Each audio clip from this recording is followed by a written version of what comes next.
Lisa. What's up? Can we talk? I've always got time for a chat with you.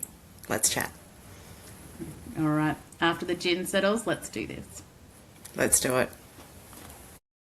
Hey everyone, welcome to the fourth episode of After the Gin Settles with Heidi and Alyssa. How are you, Hi. Heidi? I'm good. I've had a really good week. No complaints at all. What about you, Lisa?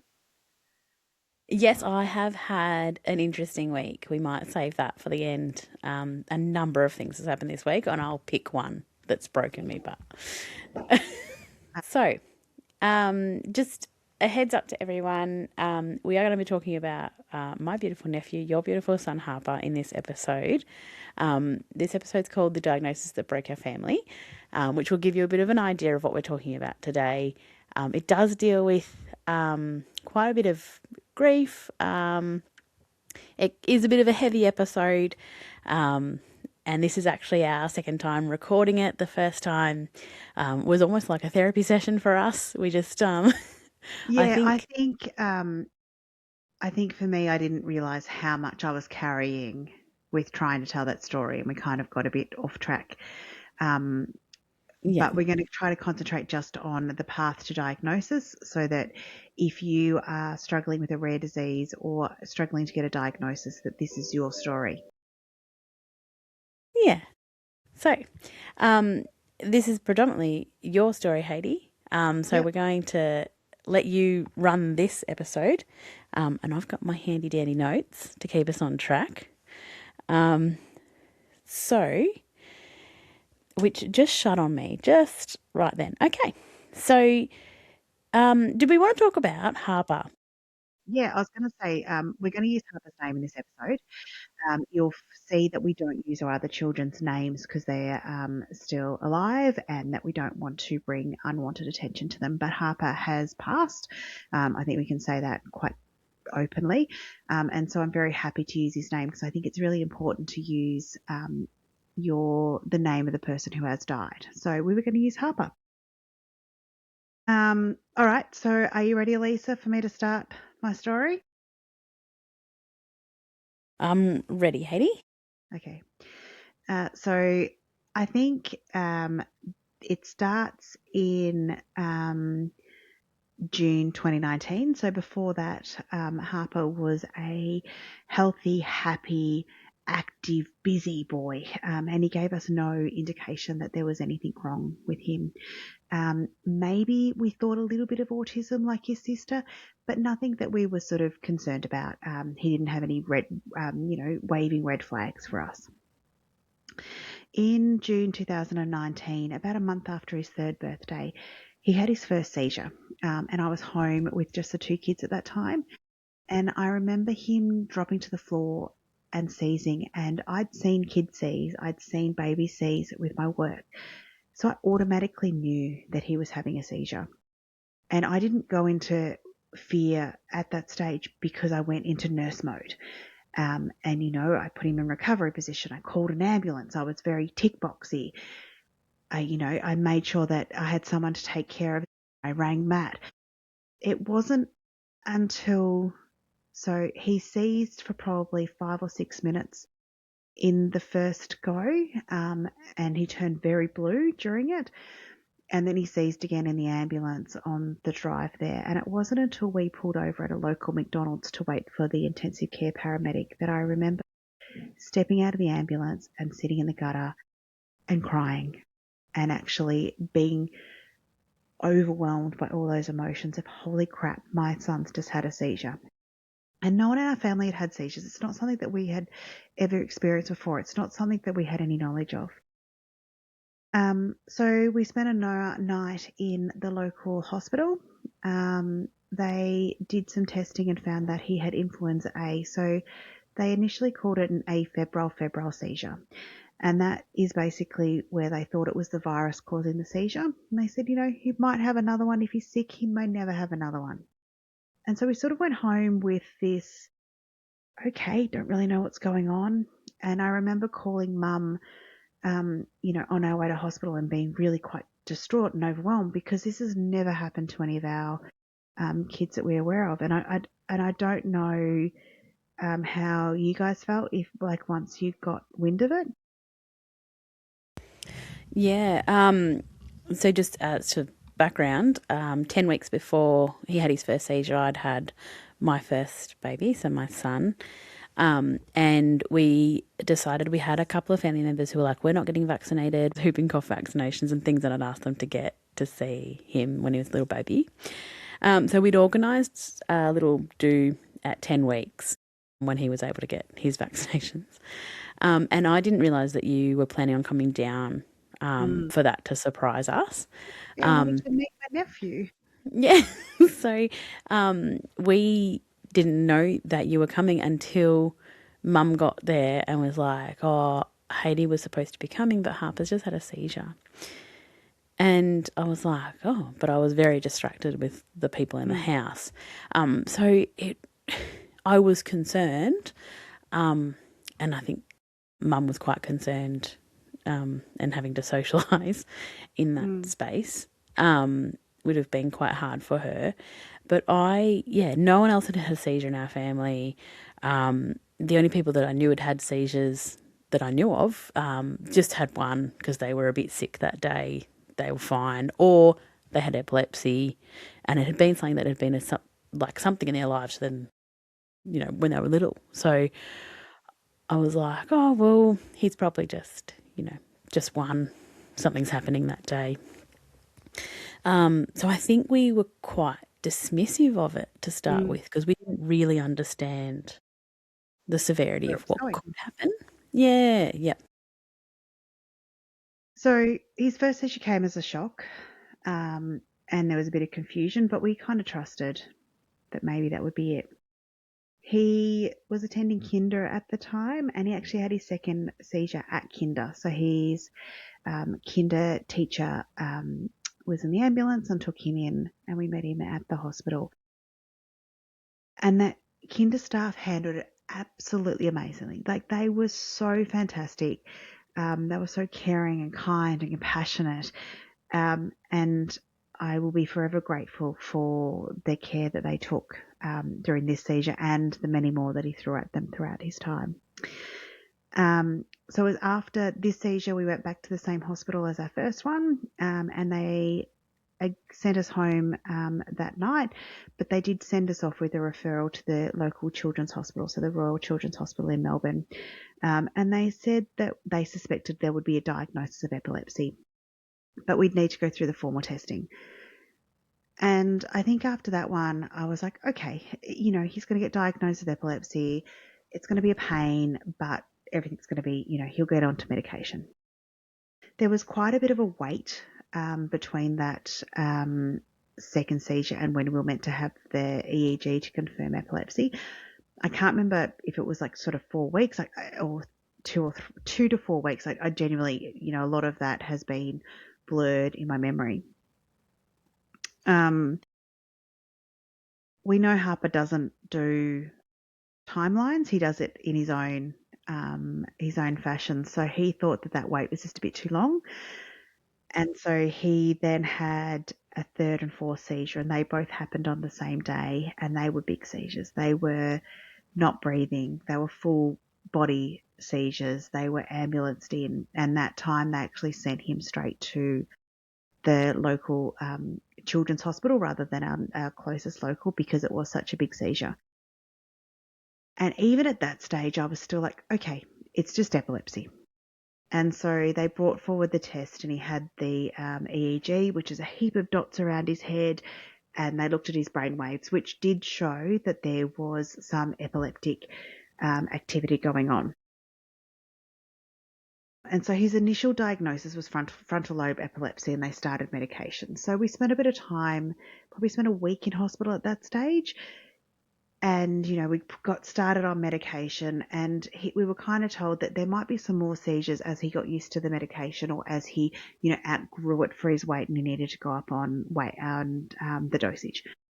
And I remember being really heartbroken, but also like, that's fine. 1 or 2 here or there seizures, that's all fine. We can deal with this. Yeah. I think for like us at home being so far away, I think Mum had come up to you at some point in that time. So she was relaying information to us. And when we heard it was epilepsy, that felt really familiar. Like that felt like, oh, well, other people have epilepsy. They live their whole lives with epilepsy. So it was sort of like, oh, well, that's good. We have an answer. There's something that can be done. This is good. Like, it's not perfect, but none of us are. We're all a bit And weird. It's fine. I never realised that people on medication could still have seizures and it could be uncontrolled. I just thought medication, control. Yeah. And then you went through a series of more testing and the seizures weren't actually behaving what it was expected to do. Yeah. He continued to have seizures no matter. So I think I had a little Excel spreadsheet that had all of his medications that he was on. And I think over his time, he was on about 15 different medications in different combinations. So he kept seizing and they kept getting worse. They were longer. He wasn't breathing for longer periods. They were getting more and more complex. And so they continued to do different testing. So one of them was a video EEG that went for quite a few days. And that was where he had all the dots on his head, but they were in a room, in a hospital room, and they had a video on him at all times, which meant he couldn't move out of the space of that single bed. He needed to be in that video for the whole time he was in hospital. You couldn't have mobile phones in there. They had to be kept outside the room because they'd interfere. And that was really hard for a very active 3-year-old. So in our true style of, making things the best we can, we'd push the hospital bed right to the side. We'd have the floor cleared. He would be playing on the floor. He would have his robotics. He would have his balls. We kind of we made the best out of the worst situation. So he had quite a few of those video EEGs. He had lots and lots of blood tests. Couldn't tell you how many blood tests he had. He had MRI scans to look at his structure of his brain, and they did find that there was a slight abnormality, but it actually wasn't where the seizures were coming from. It was just an incidental finding. He had lumbar punctures to see whether there was something wrong with his spinal fluid. And he had basic genetic testing, so to make sure that he didn't have Fragile X or some of those more common things that can sometimes lead to epilepsy. It didn't give us answers. Like, I think over the time we had different diagnoses of different types of epilepsy and different things it could be, but nothing really captured what was going on. And I think the worrying thing during all this time, we started to see things in his mobility and in his speech and in his life that just weren't right. So Harper was a boy that would love to kick a ball for hours on end, and he would had great hand-eye coordination. He'd throw a ball, he would get the goals, he would do all that, even as a youngster. And then all of a sudden what we were seeing was he would go to kick a ball, but he'd miss it, or he'd fall over, or he wasn't throwing and catching as clearly as what he used to be. And we also started to see a bit of his speech go. Like, his words weren't as clear. He wasn't making sentences anymore. But I think the tricky thing was he was on so many different medications that we were sitting back going, are we just seeing side effects of him being sedated from the medication? Or is this something else? And we weren't really given answers at that stage. We had lots of testing and lots of different drug regimes and stuff. And I don't know how much you guys actually understood about how much of his mobility and stuff he was losing, or whether, we were talking 2019, so, COVID hadn't quite hit, but there was still distance between us. So I don't know how much you guys knew. And I was quite firmly in newborn chaos. And just in that sort of selfish realm where you're just trying to survive having a newborn. I don't think that it's didn't selfish. sleep. I think it's just survival. Yeah. So we didn't really see much, and we didn't really have a lot of opportunities to travel down to Melbourne. Although we did travel down to Melbourne a couple of times, and I flew to Melbourne with my son when he was, I think he would have been about 8 months old when we came down and stayed at the Royal Children's Hospital with you. Yeah, another visit we were there. Yeah, and I think the only thing that I could really notice, because we used to video call a lot, and you'd hand the phone to Harper, and all of a sudden you'd be seeing the roof and the wall and the door frame and he'd be running underneath around in underneath chaos. the bed. Yeah, but that slowed down. There wasn't Yeah. as much running around when we were talking. He seemed lethargic, and definitely his speech we could notice. But we also thought, oh, this must be a side effect of the medication because it's quite slurred. So there were definitely signs that he was regressing, but not anything that we didn't attribute to he's been in a hospital, he's been tired, he's had a seizure, he's tired, or he's on medication, he's all over the shop. Like, Yeah, and there like was, it wasn't uncommon for him to seize daily and to have a big seizure needing an ambulance 3 or 4 times a week. So a lot of it we put down to, if your brain's being that overfired, is it just that? We yeah, didn't know at that stage. yeah, really, and really hard when I'm not there all the time to really Mm. know what's 100% normal and what is just what I see when I video call people. But he loved seeing my babies on video call. He Especially when loved they when they cried. cried. Um, so he loved getting a phone call from the babies and making them cry. And then his face would light up, and you're like, oh, he's gonna be okay. He's happy. Like, He's happy. He really was a shithead. Like he would find the nearest crying baby and just be like, he, yeah. So I mean, if he could video call a crying baby, he was like, yes, I'm in heaven. yeah, yeah. And like some kids, when they're in hospital at that age, you'd be like, oh, I'm going to send you this funny dog pic. Or like that would be my daughter. Can you send a funny video of a dog or whatever? I would find crying babies and be like, show this to Harper. I'll love it. Yeah, and he would. And I think I'm really grateful that he never found the hospital traumatic. Like, and we were in there frequently. We were frequent flyers. Everyone knew us. It got to the stage where when we were being ambulanced in, and we were always in resus, they would have Peppa Pig on one screen and they'd have garbage trucks on the other. Like, that's how frequently we were there. And his seizures could last up to an hour and a half, and he would eventually come to, and he'd come to in hospital and he'd be like, chippies, fish. It was never traumatizing to him. It would just be excellent. I get Maccas, I get nuggets and Yeah, chips, and I get to see my favorite big fish in the aquarium, Gary the fish. So I'm really grateful that it was never a traumatizing thing for him. For experience. us, as adults, absolutely. It was Yeah, not a place I wanted to be at any stage, but for him, it was never traumatizing, which I am eternally grateful for. yeah, yeah. And then shortly after our visit, when my son Mm. and I flew down, stayed at the accommodation at the Royal Children's, visited you for the day. You were actually getting released on that day, so we went to the zoo. Then I went back to the airport and we flew home. It was Yeah. such a quick visit. Um, right after that is when we actually got when someone suggested to test for this rare condition, but I Yeah. don't think they So, told you that that's what they were testing for. yes, they didn't tell us what they were testing for. So what happened was all the neurologists in RCH got together and they couldn't really come up with any further answers than what they'd tested for. And they were kind of a bit of at a lost end. But there was this thing called a round table, which was heaps of neurologists in Australia. And so they said they were going to take his case, or asked us permission to take his case to this round table. And I'm like, anything, absolutely, go for your life. Present him to wherever you want. So they presented him at this round table and they came back with different tests that they suggested to do. They didn't tell us what these tests.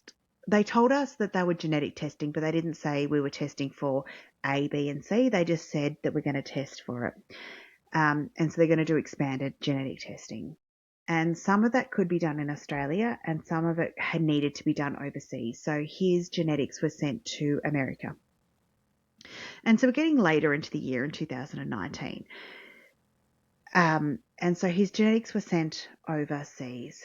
And then on, I think it was the 18th or 19th of December, so just before that, we'd got a phone call from his neurologist and said, we need to see you. We've got some answers, but we need to do it without Harper. Like, can you get someone to babysit him, and can you and your husband come in? We don't want you distracted. We just want to be able to have a good chat with you. And even at that point, I was like, excellent, we've got an answer. It never occurred to me that this answer would rip the ground out from underneath me. It just never crossed my mind. And so it D-Day, and I wish I could remember whether, I think it was the 18th of December. Anyway, the lack of anyone else knowing up there, it's the 18th of December. We call it D-Day, Diagnosis Day. And I remember walking into the Children's Hospital with my husband, and we went into a room, and there was our consultant sitting at the desk, and the fellow that had been closely linked into us was sitting further back. I sat right near the door against the wall, and my husband sat beside me. And I can tell you what this room looked like and smelt like and felt like. And I remember the consultant was so compassionate and caring in the way he presented it to us. And he apologized. The first thing he said was, I'm really sorry. He said, we tested for this, but never in my life did we think that this was going to be the diagnosis. And so we were told that Harper had a rare, inherited, progressive neurological disorder that would cause him to lose his skills over time, and that there was no cure. It was life-limiting, but there was a treatment that could slow it down. And we were told that he had Batten disease and his type was CLN2. And I remember being handed this piece of paper that was photocopied with information on it. And I remember reading that it was 7 to 10 years life expectancy, and that the treatment would just slow it down. And so I heard this, and I sat in the car. My husband drove home, and I'm like, we need to call people. We need to do this. We need to do that. And I remember being so angry at people being happy and celebrating Christmas. But then what broke my heart was hearing my husband go, how is he ever going to find a job if he's got to have this treatment every 2 weeks? And that's when I realized that what I had heard with someone with a bit of medical knowledge and a bit of understanding of the terminology that the doctors use and what he'd heard were two so different things. And I had to watch as I broke his heart again and said, we're probably not going to get him to high school, let alone get him to a job. Like, we're talking about expanding slightly a few years, not him being a functioning adult in society. And so it was really hard. And it was really hard because Harper to us still looked like the same happy boy that he always was. But we needed to start navigating devastation and grief and the uncertainty of what came with it. And so I called Mum. And I remember hearing her heart break on the phone, and feeling almost guilty that I had done that to her. And then I was thankful that she then disseminated to the rest of the four of us so that I didn't have to do that again and again. And I don't think we've ever talked about what that was like for you. I think I was kind of caught up in like dealing with myself. So I don't know what it was like for you guys to hear it from your end. Yeah, I I don't have any medical background bones in me. So I had actually organised a catch up with some friends that I hadn't seen in a really long time, and we'd gone to the indoor play centre here, and got out of the car. I got there first. I got out of the car and realised it was closed. So we said, "Oh, that's all right. We'll go to the cafe that has the pen." So they took off, and that's when Mum called and said, "Oh, Haiti, Haiti needs to talk to you about this, but I need to tell you first that Harper has been diagnosed with Batten's disease. He's not going to live long. Like it's not good." And that's all I heard. I didn't understand what Batten disease was. Never heard of this thing before. And I just sat in this empty car park up against my car having a bit of a cry. And I think I was reacting a lot more to how Mum was reacting to it, because I didn't understand anything that was being said. So I think I got really upset because I knew it was bad just from her reaction. And I messaged the ladies and I was like, "Oh, I just got some pretty shit news. Harper's got this. I'm coming. I just need a minute."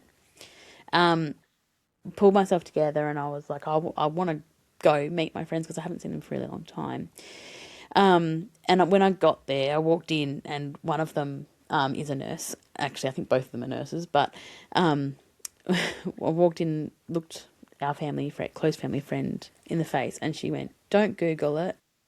She goes, "I've just Googled it." She's like, "Don't Google it." She goes, "Wait until you get home." She's like, I'm sorry, just don't Google it right now. Wait till you're alone. And I was like, oh It's my pretty God. horrific when you Google it. Yeah, I'm like, oh shit, it's bad. The other lady that we were actually with, her son was in and out of hospital from birth, and he passed away early in 2020. But she'd been engaged with the Royal Children's Hospital for a really long time as well. So she had a bit of understanding of what it was like to have a child that was in and out. So they were both really empathetic and really understanding. So they were probably the right people for me to be with at that point. It worked out well. Yeah, I think a lot of my other friends find it really hard to know what to say and how to act and what to do with my grief around Harper. So I was really thankful that I was with the people that I was with, but also felt horrible and guilty and awful that I wasn't with you and that I couldn't just jump in a Right car. around the corner. Yeah, and even if I didn't have kids, I probably would have just jumped in a car and driven to Melbourne at that point. But you have to think of like, how logistically everything becomes so much harder when you've got a baby. And I'd And just come, from my perspective, I don't know whether I would have wanted people with yeah, me.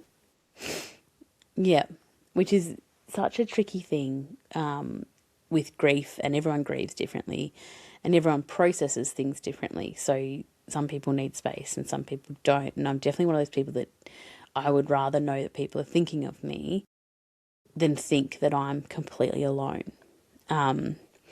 So yeah, my first instinct every time that something is happening with someone is to reach out, and it's probably really annoying for some people who are more like, fuck off. I just want to be fucking alone. I don't like, fuck off.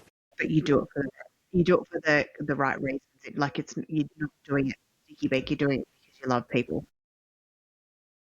Yeah, yep. But it was a pretty heartbreaking day, but I also just didn't have any concept. And then I called you, I think it was the next day or the I day think it was two after. from memory. And you were just reassuring everyone.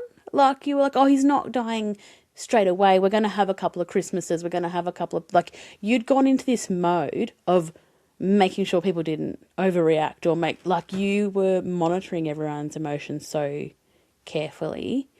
I was trying to protect And I don't people. know if you knew. Yeah.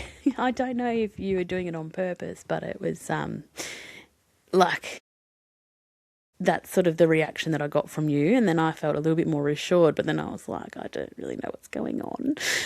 'Cause, yeah, so it was tough. But after that, we moved into this phase in our lives where every moment and every memory became so important. And I'd come out of a grief cycle of losing my baby where I spent a year not taking any photos. It made me realise that that was probably a really silly reaction to grief.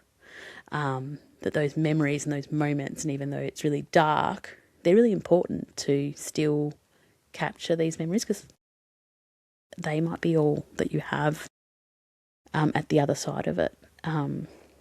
So sorry, Heidi's just dropped out for a little bit. I'm not sure why the internet in Melbourne is as fantastic as it is when I'm here in the country.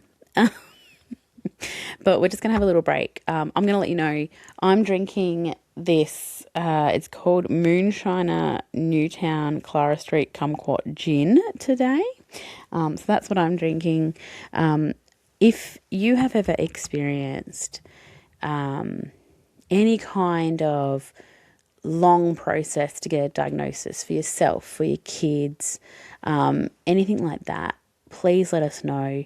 And write, if you've got a child who has passed, please write their name in the comment section. We would love to know their names and we would love to know their stories. So especially if you've got someone with a rare condition, please pop that in the comments. Hey Heidi, I was just filling in people of what I was drinking today and letting them know that we definitely want to hear their stories too. So I'm drinking a citrus gin today. But I'm sorry I dropped out. One day we'll get our internet right. But I thought, I don't know where we're up to, but can I just give everyone a bit of an overview of Batten disease? Are we up to that? yeah, go for it. Yep. So Batten disease, specifically CLN2, is a condition that changed our lives forever and changed our family.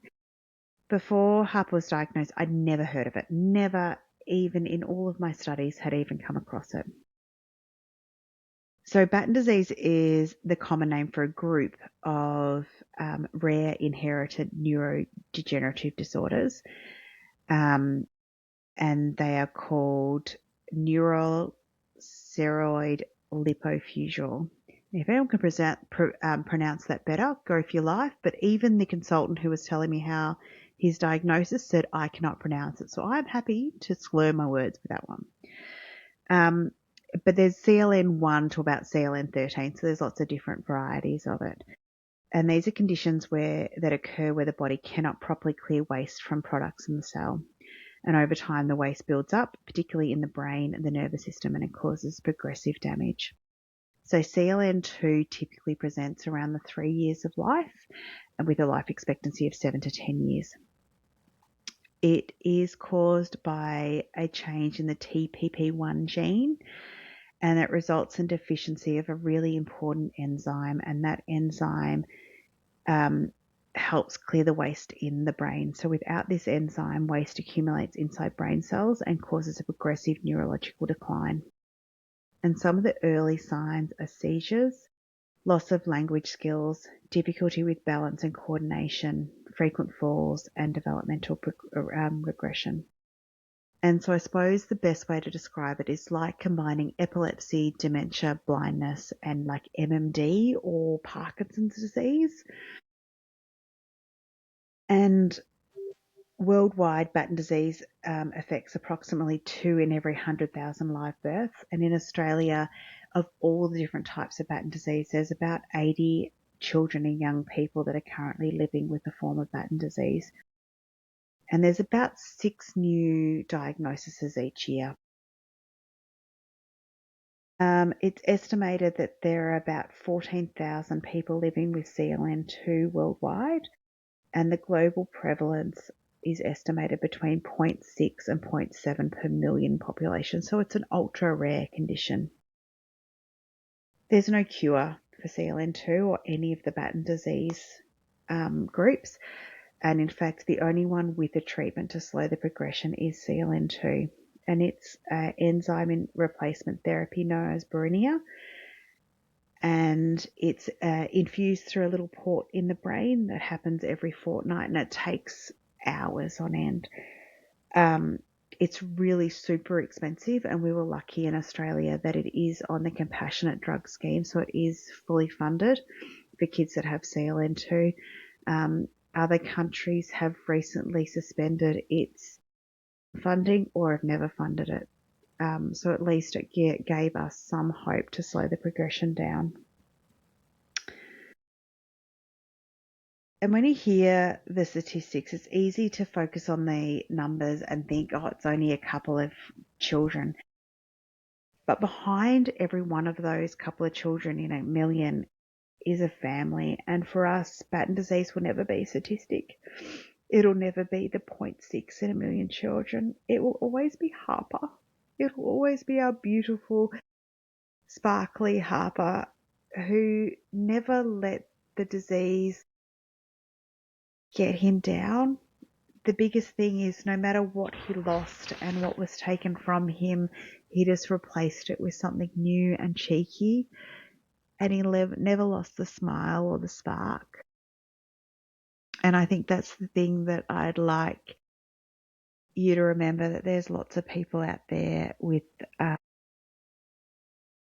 rare diseases that are battling alone. But in fact, there are millions and millions out there with rare diseases. And, we're all here. The journey is hard. And for us, it took about 6 months from his first seizure to diagnosis, which is actually quite quick in Batten's disease diagnosis. It can take a lot longer because it is such a rare disease. But I think it is one that I wish I'd never come across, but it has made me and my family who I am. And if it means that I can say his name and tell his story, it keeps him relevant. So please, if you have a child out there that you've lost from a rare disease or from anything at all, pop their name down. I'd love to be able to say it. Yeah. Yep. But yes, definitely write their names in the chat.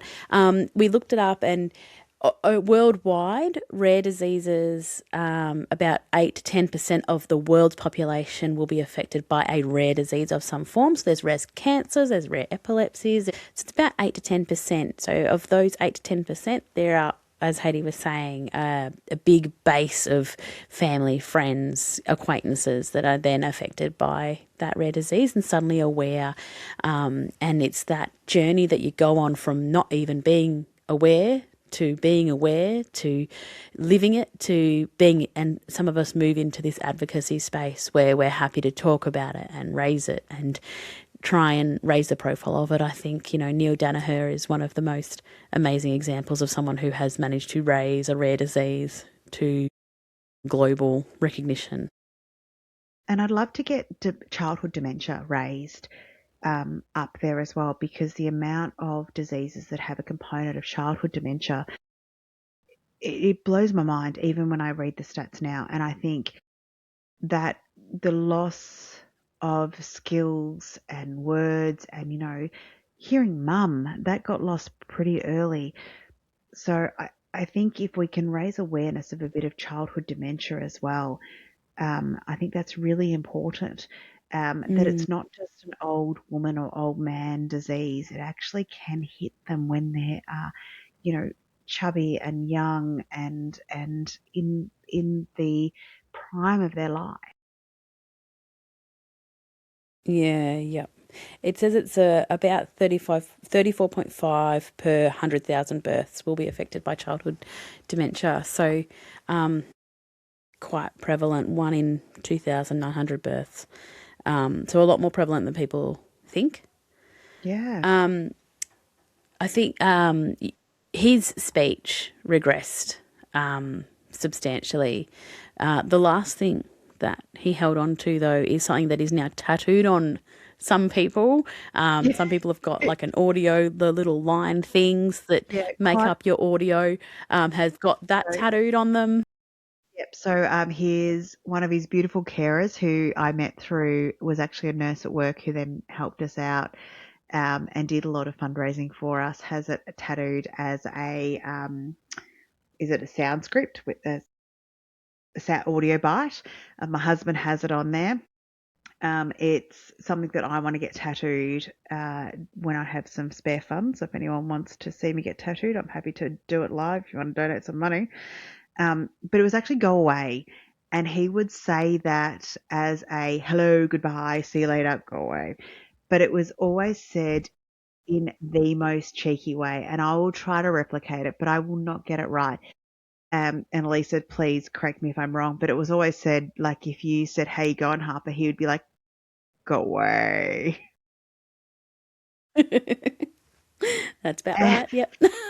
And even his doctors got to know him. So to check if he was out of a seizure, they'd be like, hey, Harper, go away, buddy. And if he answered with, go away, they're like, he's fine. Everyone stand down now. It was said that commonly. And a lot of people got offended by it if they didn't know him and didn't know the story. If they sort of said hi and he'd be like, go away, they'd be like, oh my God, your kid's so rude. And I'm like, mate, it's the only words he's got left.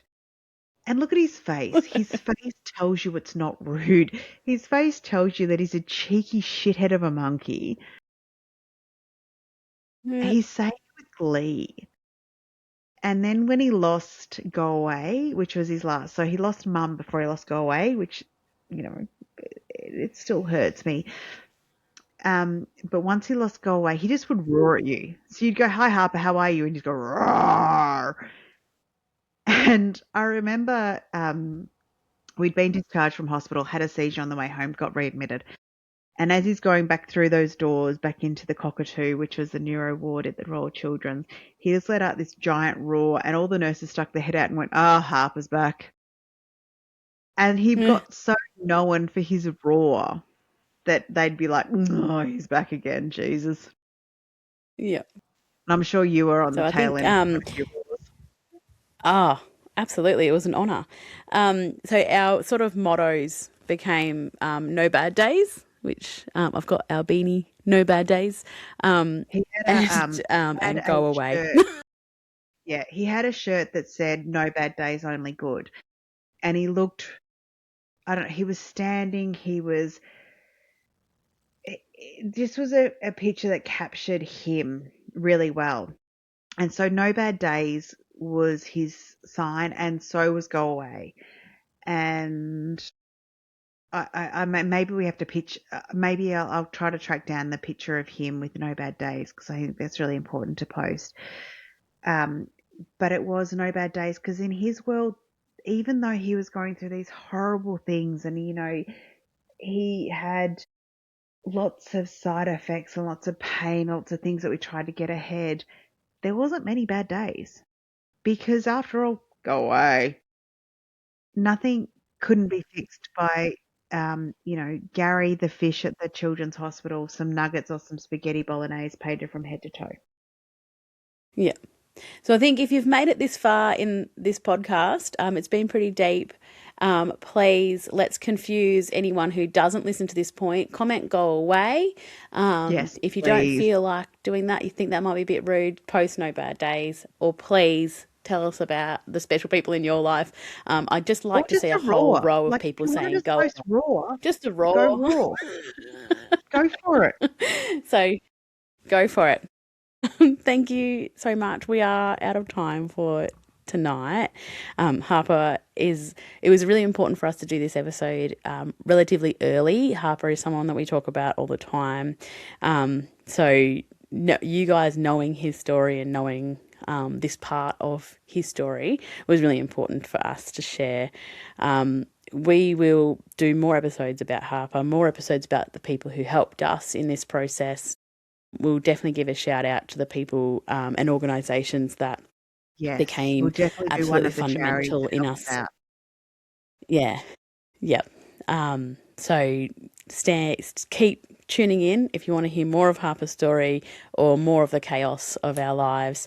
If we've got time, I will share with you my oh my god for the moment of the week just to finish off. Go for it. But just before you do, if anyone has any questions about Harper's story, post them in there. Maybe we'll just do a whole question Q&A.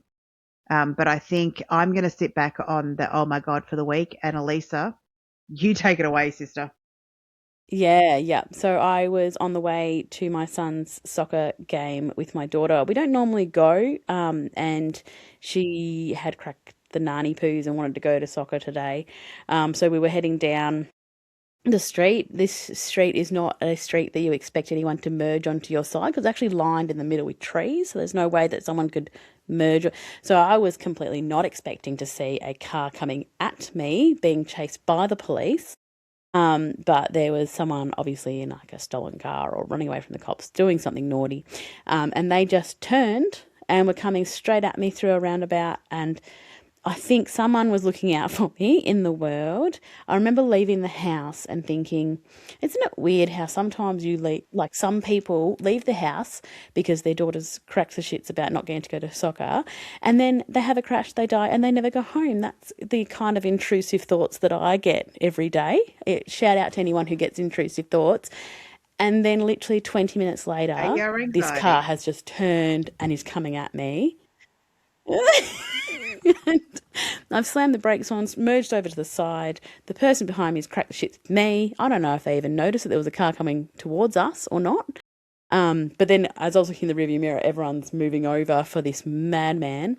The cops have stopped in the roundabout and he's just waiting for me to make eye contact with them. He's given me a wave and I've gone, okay. And then got through the roundabout, realised exactly what has happened, pulled over to the side, had a moment. My daughter's screaming in the back because I made her drop her chips because she's got no idea. So she's cracking her shits about her chips that are now on the floor.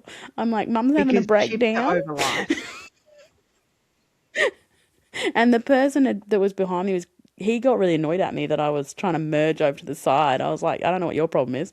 So that was a whole moment. But yeah, other than that, it's been an okay week. There is a couple other moments. I might save them up and just pretend they happen in other weeks. And when I don't have a short story to share, I'll share them. But thank you so much, everyone, for joining us. I'm not sorry if we made you cry. Crying is good for the soul. So enjoy it. Enjoy your eye cleanse. That's what we're here for sometimes. It's fine. Please join us next time. We'll make sure next week's a bit lighter. We can make you laugh. We can make you cry. We are rounded. Yep. And in the words of Harper, away. Go away. Go away. All right. Bye, guys. Bye.